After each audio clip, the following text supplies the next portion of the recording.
Hi guys, welcome back. Today I'm going to be doing a test print of a new Lino piece. If any of you follow me on Instagram, I did a drawing of my cat whilst he was asleep and it was just so adorable and it actually turned out pretty well. I really like the simplicity of it. So I translated it into a lino print. I did have to go forwards and backwards with editing the lino print because it just wasn't quite there. This is probably the best I'm going to get it with this piece without restarting the whole composition again on a new piece. And so I want to show you the process of doing another test print. I do test prints for all my lino prints, and sometimes I do record them, sometimes I don't. I just think this one, because it's a lot more further ahead, it's not exactly a reaction to the first test print. This is part of the final test print before I actually start printing onto proper professional paper. So here you can see this is the print. And I have done my best.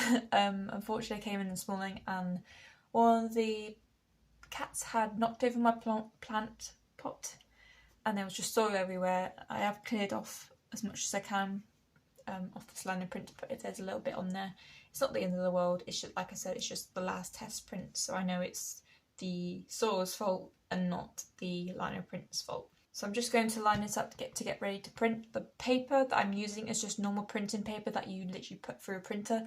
And as always, to prevent waste when I do lino printing, I have my Perspex here. I've got two that I roll 2 bits of ink onto. This is water-based ink, so it means it can be reactivated once it's dried, which I do every now and again to make a different print from just the marks that are left from the ink, because it's not really wasting anything because the paper I use is upcycled, so it has been used on the back or has got a couple of marks on it, and it just adds to the composition, so I can then go ahead and use it in collage or just leave it as it is, because sometimes the prints you actually get from them are actually more interesting than your project sometimes, and at least at the end of the day you've got something to work with, or you've got something to show for all those hours of work, even if at the end of the day your lino print doesn't actually necessarily work to the way you want it, and therefore you feel less guilty. It's better to have one piece of good artwork at the end of the day than realising, oh, I've got nothing to show for hours of work.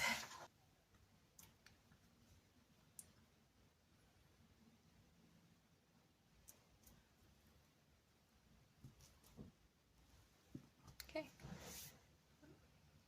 There's hair, as always.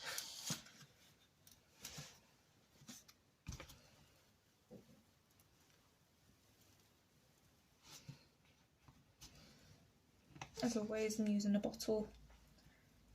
If it's full of liquid, it's easier because it's heavier. You can just use your hands and apply pressure, or use your feet if you're working on the floor. I did that for my very first printmaking videos, and beforehand, before I was actually making videos as well.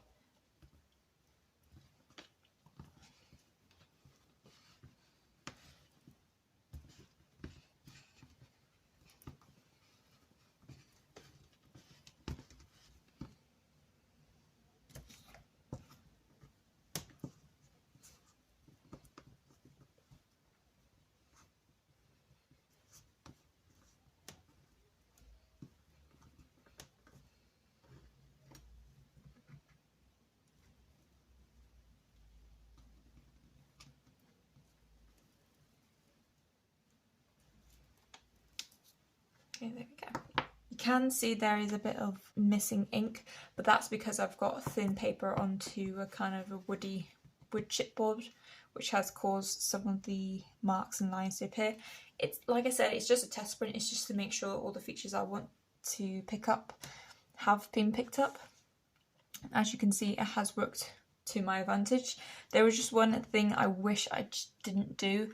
This bit here was originally all just black, and I realised that I missed it out on the drawing. So I was like, oh, I'll just freehand the lino print, because normally I draw on top of it first and then go around it.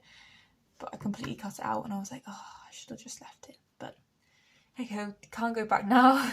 And it's just a small little error. It just happens sometimes, you just go a little bit too far. But apart from that, I'm really happy with this. I can actually start professionally printing this print.